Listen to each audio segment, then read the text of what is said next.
बढ़ेंगे अगली खबर की ओर, जहां खबर छत्तीसगढ़ के धमतरी से है, जहां पर वैसे तो राष्ट्रीय हित प्राधिकरण द्वारा हर वर्ष बारिश के मौसम के मद्देनजर 15 जून से 15 अक्टूबर तक खदानों में खनन कार्य बंद रखने के आदेश जारी किए जाते हैं। इस वर्ष भी यह आदेश जिला कलेक्टर द्वारा जारी किया जा चुका है, लेकिन रेत माफिया है कि इन्हें किसी आदेश से कोई सरोकार नहीं है। इन्हें तो बस पैसे कमाने से मतलब है। बीते कई वर्षों की अपेक्षा इस वर्ष राज्य समेत अंचल में खासी बारिश भी हुई, जिससे नदियों में कई जगह पानी भी भरा हुआ है। ऐसे में कहा जा रहा है कि जिला पंचायत का एक जनप्रतिनिधि कुछ लोगों के साथ मिलकर प्रतिबंधित क्षेत्र से रात के अंधेरे में रेत की चोरी कर पैसे गिनने में जुटा हुआ है। वो प्रतिबंधित क्षेत्र गंगरेल बांध का किनारा है, जहां ग्राम बरारी के आश्रित ग्राम कोटा भर्री से रोजाना रात के अंधेरे में चैन माउंटेन मशीन से रेत की खुदाई जारी करता है। बता दें कि जिसकी पड़ताल करने के न्यूज इंडिया की टीम पहुंची, उस इलाके में लगभग 1 घंटे खाक छानी, तब जाकर कहीं मशीन तक पहुंच पाई। बहरहाल अब देखना होगा कि इस जनप्रतिनिधि के अवैध रेत खनन परिवहन पर प्रशासनिक शिकंजा कब और कैसे कसा जाएगा। सूत्रों ने बताया कि ये वही जनप्रतिनिधि हैं जो बीते दिनों रेत के अवैध उत्खनन के खिलाफ आधी रात रेत खदान में पहुंचकर काफी हंगामा किया था, मार भी खाया, अस्पताल में भर्ती भी रहा। इस मामले में खदान के कुछ कर्मचारियों को कुछ महीने की जेल भी हुई। अब वहीं जनप्रतिनिधि अपने आवास के पास से धड़ल्ले से रेत चोरी कर नोट गिन रहा है।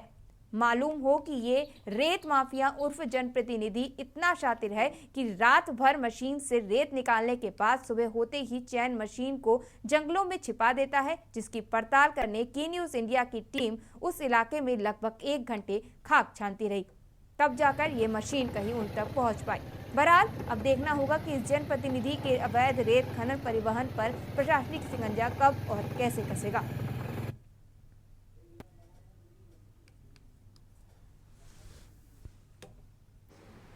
अभी हमारा माइनिंग अफसर का ट्रांसफ़र हुआ था, किंतु उसमें मैंने 2 दिन में चेक करवाया था, लेकिन पता चला है कि वो रात में काम करता है। तो आज मैं पुलिस और तहसीलदारों के साथ में उसको भेजूंगा और उसमें जब्ती वगैरह कार्रवाई होगी। अब वो खूब लाल ही मतलब चलात हम करके बोले हो। हाँ, कब से? ये 2-4 दिन हो थे। खूबलाल कौन है? जिला पंचायत सदस्य। इनमें के जन के हाथ है जो रेत खदान चला से आप? ये में 2 जन के है। कौन है? नाम तो याद नहीं है। चुन्नी लाल के ऊपर नाती है धमतरी। और वो दूसरा कौन है? खूब लाल। रोड दबा था तो एक तो पुल टूट ही, या तो फिर रोड पूरा आ जाए पर कोई पर्सन जर्जर हो जाए सीधा। बढ़ेंगे अगली खबर की ओर, जहां खबर बिलासपुर से है, जहां पर ड्रग्स केस में पुलिस ने भूगोल बार के संचालक अंकित अग्रवाल को गिरफ्तार किया है। 2 माह पहले पुलिस ने बार मैनेजर को हाई प्रोफाइल मॉडी ड्रग के साथ पकड़ा था। तभी मैनेजर ने बार संचालक के कहने पर बार में ड्रग्स पार्टी अरेंज करने की जानकारी दी थी। हालांकि तब पुलिस ने संचालक को नहीं पकड़ा था। वहीं मैनेजर के बयान के बाद से पुलिस बार संचालक के खिलाफ सबूत तलाश कर रही थी। पूरा मामला चकरभाटा थाना क्षेत्र का है। चकरभाटा थाने में जून महीने में ND-65 के तहत FIR किया गया था, जिसमें भूगोल बार के मैनेजर योगेश द्विवेदी की गिरफ्तारी की गई थी। इस मामले में विवेचना लगातार जारी थी और विवेचना के दौरान साक्ष्य मिलने पर बार के संचालक अंकित अग्रवाल की भी गिरफ्तारी की गई है। मामले में विवेचना जारी है। यदि अन्य आरोपी की संलिप्तता पाई जाती है तो उनके विरुद्ध भी कार्रवाई की जाएगी।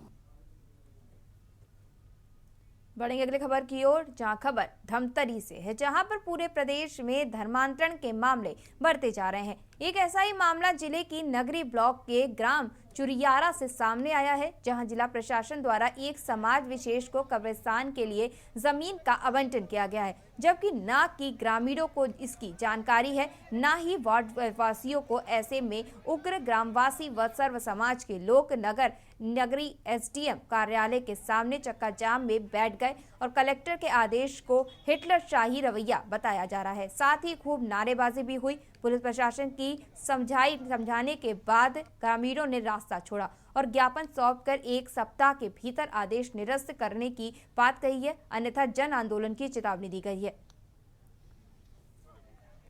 चक्का जाम इसलिए हम लोग किए हैं क्योंकि ये मसीह समाज का जो जमीन मांग किया है दिनेश साहू, पहली बात उसके पास जाति प्रमाण पत्र है ही नहीं मसीह समाज के लिए, ठीक है।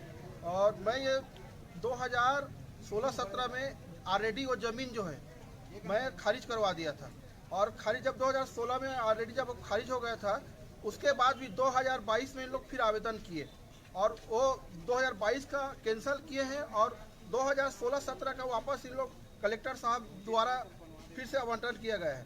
मैंने अभी अभिलेख का परीक्षण किया है, उसमें पाया गया कि करीब 1998 के आसपास इसको आवंटन हो चुका है।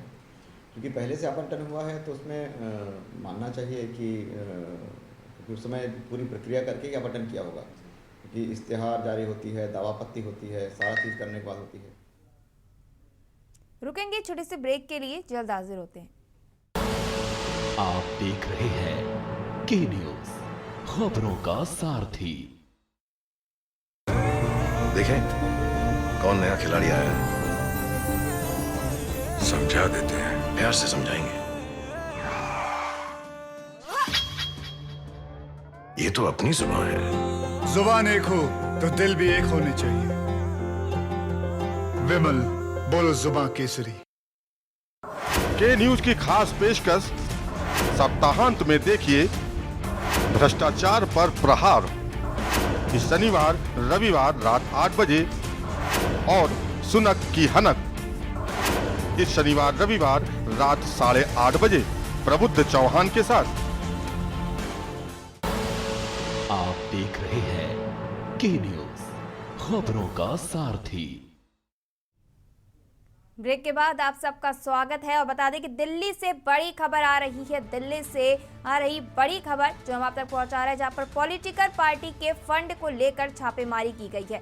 पॉलिटिकल पार्टी के फंड को लेकर छापेमारी, आयकर विभाग की अलग अलग जगहों पर की गई छापेमारी। आयकर विभाग के द्वारा अलग अलग विभागों पर छापेमारी की जा रही है। 100 से अधिक ठिकानों पर यह छापेमारी की गई है।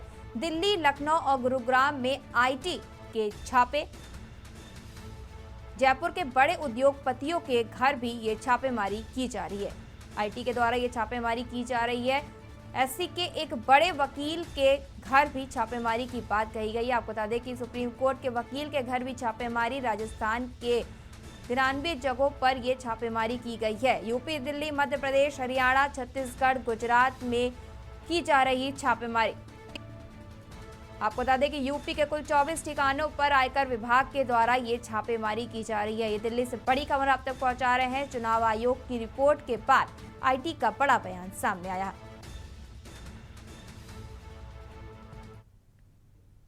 बढ़ते हैं अगली खबर की ओर, जहां आपको बता दें कि खबर रायपुर से है, जहां पर महिला एवं बाल विकास विभाग मंत्री अनिला भेड़िया की अगुवाई में पोषण जागरूकता के लिए सही पोषण देश रोशन और गढ़वो सुपोषित छत्तीसगढ़ के संदेश के साथ राजधानी रायपुर में मरीन ड्राइव से साइकिल रैली निकाली गई। वही रैली में राज्य महिला आयोग की अध्यक्ष डॉक्टर किरणमयी नायक, विधायक धरसीवा अनीता योगेंद्र शर्मा सहित बड़ी संख्या में यूनिसेफ, एनएसएस, राइडर्स ग्रुप के सदस्य शामिल हुए।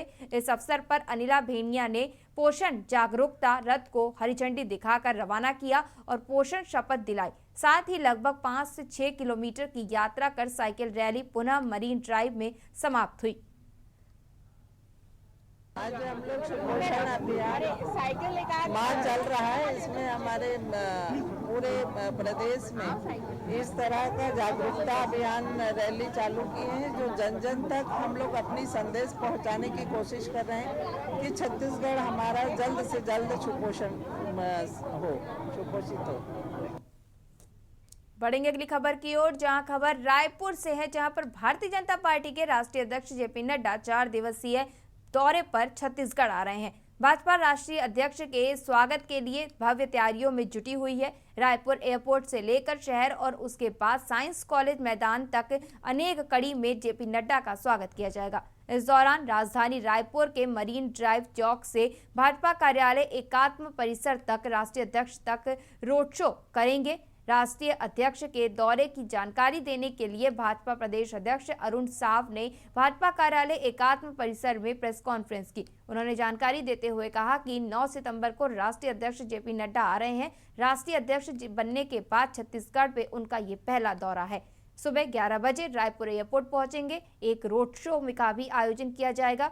साइंस कॉलेज मैदान में कार्यकर्ताओं का सम्मेलन होगा।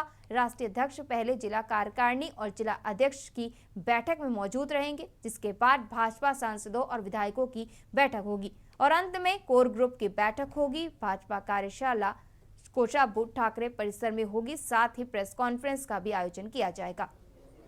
भारतीय जनता पार्टी के राष्ट्रीय अध्यक्ष बनने के बाद माननीय जगत प्रकाश नड्डा जी का 9 सितंबर को प्रथम आगमन हो रहा है। 9 सितंबर को माननीय जगत प्रकाश नड्डा जी 11 बजे विवेकानंद एयरपोर्ट रायपुर आएंगे। वहां पर कार्यकर्ताओं के द्वारा भव्य स्वागत किया जाएगा और फिर पंडित दीनदयाल उपाध्याय चौक तेलीबांधा से एकात्म परिसर रजबंधा मैदान तक एक रोड शो का आयोजन होगा और फिर 1:30 बजे से साइंस कॉलेज मैदान में भारतीय जनता पार्टी के कार्यकर्ताओं का एक विशाल सम्मेलन आयोजित होगा। उस सम्मेलन में माननीय नड्डा जी कार्यकर्ताओं का मार्गदर्शन करेंगे। उसके बाद शाम को 5 बजे एक पत्रकार वार्ता को भी संबोधित करेंगे। उसके बाद 3 अलग अलग बैठकें भारतीय जनता पार्टी की माननीय राष्ट्रीय अध्यक्ष जी लेंगे।